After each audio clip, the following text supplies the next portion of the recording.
السلام علیکم کاشتکار بھائیوں، میں ہوں ڈاکٹر محمد ادریس خان، سربراہ شعبہ plant breeding and genetic section, central cotton research institute Multan. اور آج میرے پروگرام کا عنوان ہے کپاس کا بیج،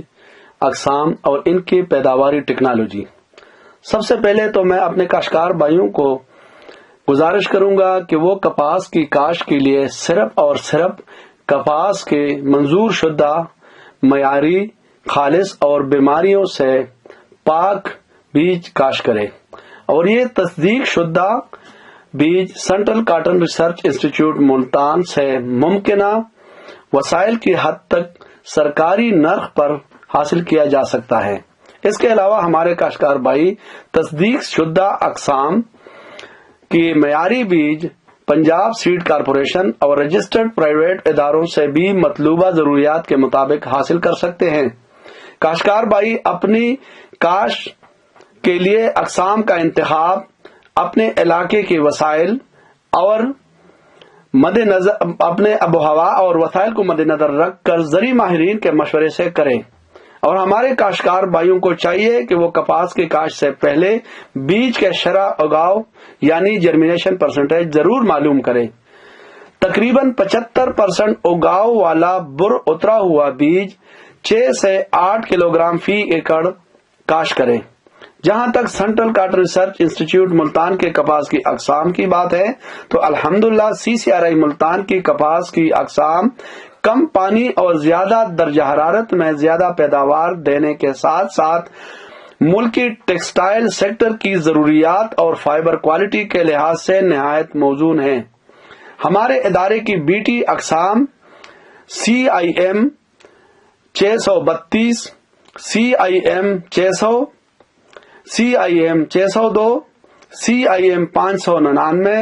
اور CIM 598، اور اس کے ساتھ ساتھ سائٹوجینیٹکس سیکشن کی ہماری کوئی اقسام ہے جس کے کوڈ ہے سائٹو 179 اور سائٹو 177۔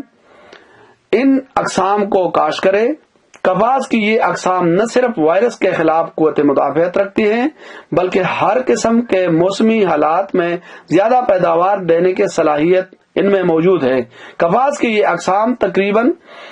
40 سے 50 من فی ایکڑ پیداوار دینے کی صلاحیت رکھتی ہیں، اور ٹیکسٹائل سیکٹر کی ضروریات کے پیش نظر کپاس کی ان اقسام کے ریشے کی لمبائی 28 ملی میٹر سے زیادہ ہے،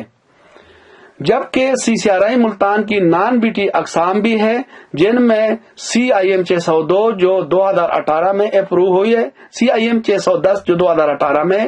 اپروو ہوئی ہے، اور اس کے ساتھ ساتھ CIM 620 یہ اقسام ہے، یہ CCRI کی نان BT اقسام ہے۔ اور میں کاشتکار بھائیوں کو یہ گزارش ضرور کروں گا کہ وہ BT اقسام کے ساتھ ساتھ نان BT اقسام کو بھی ضرور کاشت کریں۔ انہیں اقسام کی پیداواری صلاحیت 40 سے 45 من فی ایکڑ ہے، اور یہ بات یاد رکھیں کہ اگر BT اقسام کے ساتھ ساتھ اگر ہمارے کاشتکار بھائی 10% ایریا پر نان BT اقسام کو کاشت نہیں کریں گے تو BT اقسام کی قوت مدافعت ختم ہو جائے گی، اور وہ جلدی اس میں جو ہے نا بول ورم کا اٹیک ہوگا، تو لہذا کاشتکار بھائی ضرور 10% ایریا پر نان BT اقسام کی کاشت کریں۔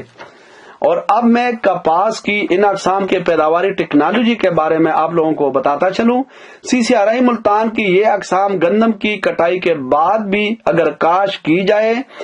اور ان کی وقت کاشت 1 اپریل سے لے کے 31 مئی تک ہے،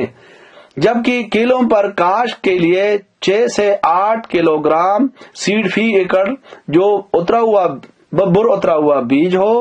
اور ڈریل کاشت کے لیے 10 سے 12 کلو گرام فی ایکڑ بیج استعمال کیا جائے۔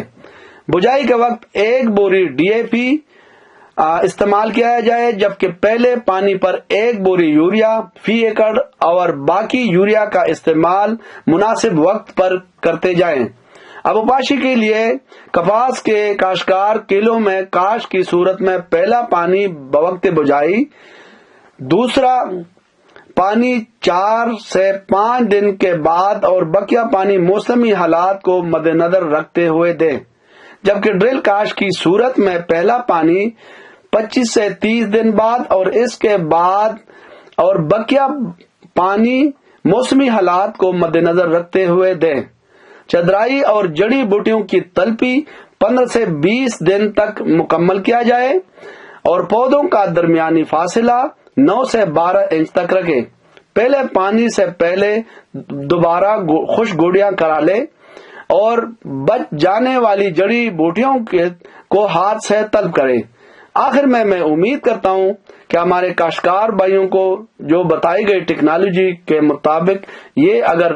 عمل کریں تو انشاءاللہ زیادہ سے زیادہ پیداوار حاصل کر سکیں گے۔ اللہ ہم سب کا حامی ناصر ہو۔